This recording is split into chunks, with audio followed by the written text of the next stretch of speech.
जय मसीह की, praise the Lord. Divine wisdom to channel में आपका स्वागत है।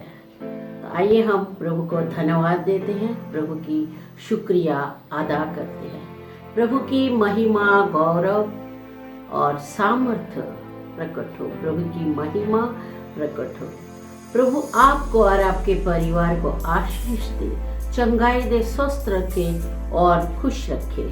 यही दुआ करते हैं हमारे प्रभु यीशु मसीह के नाम से, आमीन।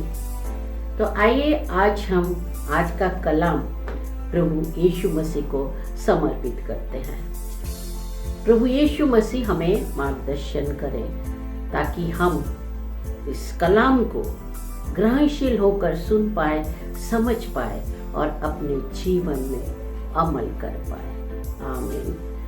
तो एक बार किसी ने मुझसे कहा कि ये जो धर्म कर्म की बातें हैं ना, ये सब किताबों में ही अच्छी लगती है, हकीकत में तो कुछ और है। और ये सब संत महात्मा ही कर सकते हैं, उनके लिए। हम तो संसारी लोग हैं, संसार में रहते हैं, संसार की बातें सोचना पड़ता है, संसार के विषय में हमें समझना पड़ता है, संसार में रहते हुए हमें काम करना पड़ता है। कि थोड़ा सा समय निकाल कर प्रभु भक्ति कर ली, ये हमारे लिए बहुत है। तो मैंने उससे कहा कि आप बिल्कुल सही है। अगर आप धर्म कर्म की बातों को इस तरह से समझते हैं तो आपके लिए सही है। साथियों, ये सुनने में कितना लॉजिकल लगता है, सही लगता है, मगर लोग धर्म कर्म की बातों को और रोजमर्रा जीवन को अलग अलग करके देखते हैं, जबकि हमारा जीवन, हमारी गति, हमारा अस्तित्व प्रभु में ही निहित है। तो हमारा हर कार्य, हमारा हर सोच विचार, हर चीज उसके साथ जुड़ी हुई है और एक ही साथ चलता है। और साथियों, जब ऐसे लेवल तक हम पहुंचते हैं तब भक्ति करनी नहीं पड़ती।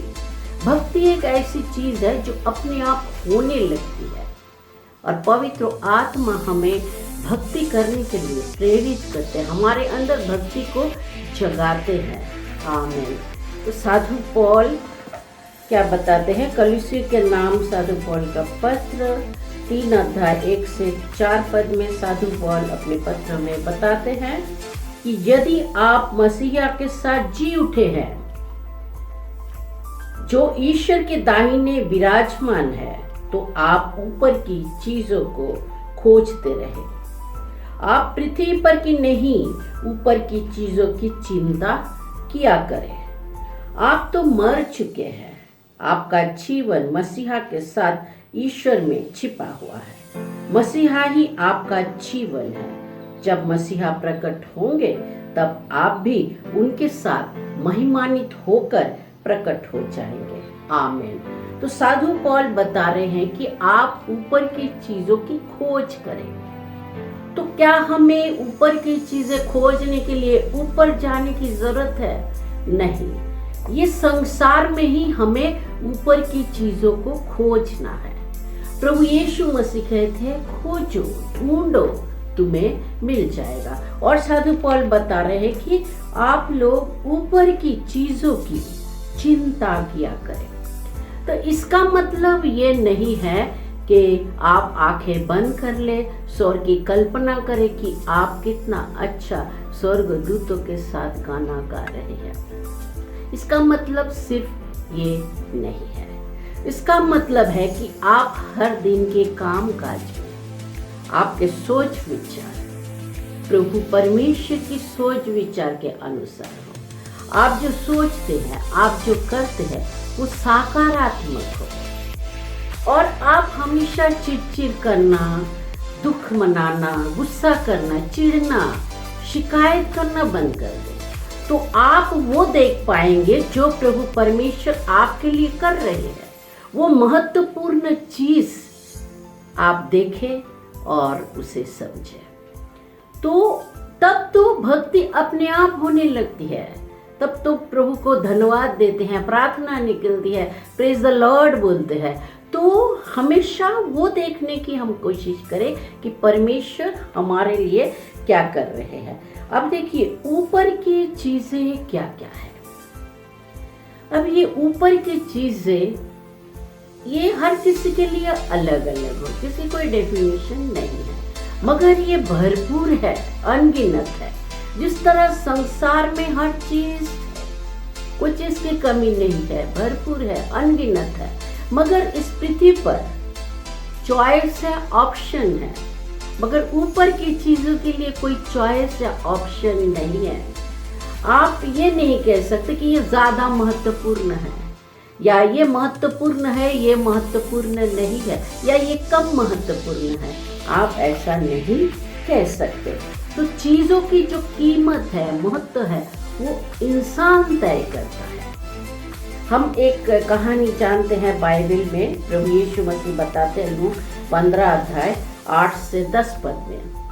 प्रभु यीशु मसीह कहते कि एक स्त्री है जिसके पास 10 सिक्के हैं और एक खो गया है, तो बत्ती चलाकर उसे ढूंढती है जब तक कि वो नहीं मिल जाए, और जब वो मिल जाता है तो फिर वो आनंद मनाती है, खुश होता है, और वो अपने साथियों को, सहेलियों को बुलाकर खुशियां मनाती है, पार्टी देती है। तो प्रभु यीशु कह रहे उसी तरह स्वर्ग में भी आनंद मनाया जाता है जब कोई पापी अपना मन परिवर्तन करता है। यानी उस सिक्के का भी मोल है, वो भी उसकी भी कीमत है, उसका भी महत्व है।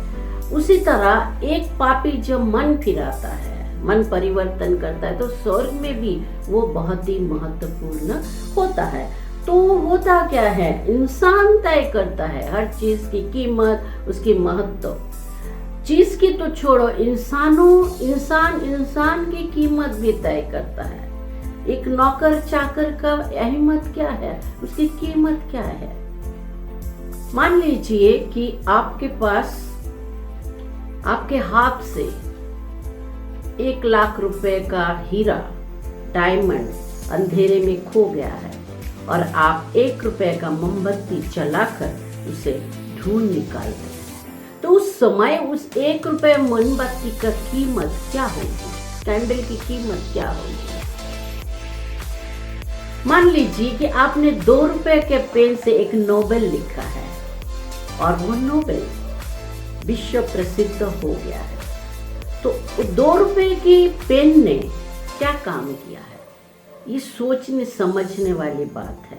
तो कोई भी चीज संसार में फालतू या बेकार नहीं है, हर चीज की महत्व है, और वो हमारे आत्मिक उन्नति में भी हमारी सहायता करता है, हमें अपने लक्ष्य तक पहुंचने के लिए हमें मदद करता है। इसलिए कोई भी चीज फालतू या बेकार नहीं है।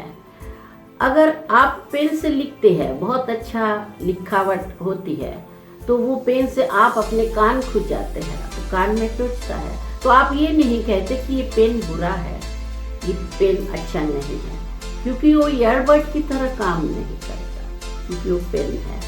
तो इसी तरह हर चीज की जो कीमत है, महत्व है, वो हम तय करते हैं। तो संसार में हर चीज की कीमत है, तो हमेशा अपनी बड़ी इच्छाओं को छोटी छोटी इच्छाओं से बचाना है।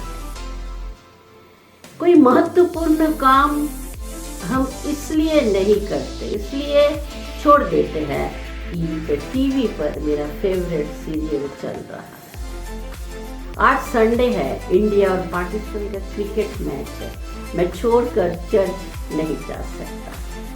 तो ये तो एक उदाहरण है कि हम समझ सके कि किस तरह से हम बड़े बड़े इच्छाओं को छोटे छोटे इच्छाओं से उसे दबा देते हैं, छोटे छोटे इच्छाओं से हम उसे छोड़ देते हैं, खो देते हैं। तो अभी ये क्रिकेट खेलना या क्रिकेट देखना ये कोई बुरी बात तो है नहीं।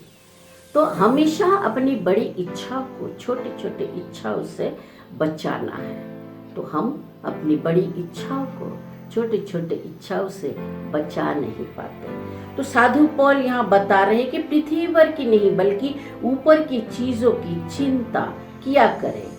हम ऊपर की चीजें विषय में चिंता तो तब कर सकते हैं जब हम अपने शरीर के, मन के अनुसार नहीं बल्कि आत्मा के प्रेरणा से चलते हैं। यहाँ पर साधु पौल बता रहे हैं, रोमियो के नाम साधु पौल का पत्र 8 अध्याय 4 से 6 पद में साधु पौल बताते हैं, जिससे हम में जो शरीर की अनुसार नहीं बल्कि आत्मा के अनुसार आचरण करते हैं, संगीता की धार्मिकता पूर्णता तक पहुंच जाए।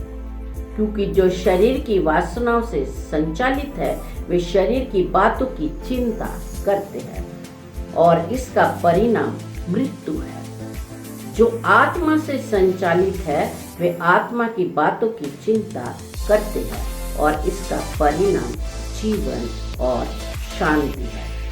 तो आत्मा से परिचालित होना, हमारा शरीर ये पृथ्वी की चीजें हैं, नीचे की चीजें हैं, और हमारा आत्मा जो स्वर्ग का है, ऊपर की चीजें हैं।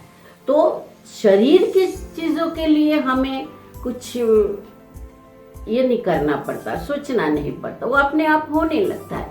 मगर आत्मा की चिंता के लिए, ऊपर की चीजों के लिए हमारे अंदर आत्म संयम की जरूरत है और हमारे शरीर को, मन को अनुशासित बनाना कितना जरूरी है।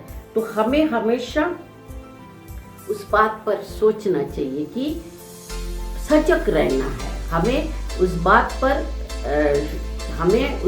पर होश में रहना है कि हम क्या कर रहे हैं। तो ऊपर की चीजों की चिंता करना है। कई बार लोग कहते हैं कि मैं अपना सेहत का ध्यान रखना चाहता हूँ, मेरा अपना मोटापा कम करना चाहता हूँ, मगर मुझसे होता ही नहीं। एक बार किसी ने कहा कि मैं पार्टी में इसलिए नहीं जाता कि मुझे गुलाब जामुन और रसगुल्ला बहुत पसंद है, और जब मैं पार्टी में जाता हूँ तो दर्जन भर रसगुल्ला खा लेता हूँ।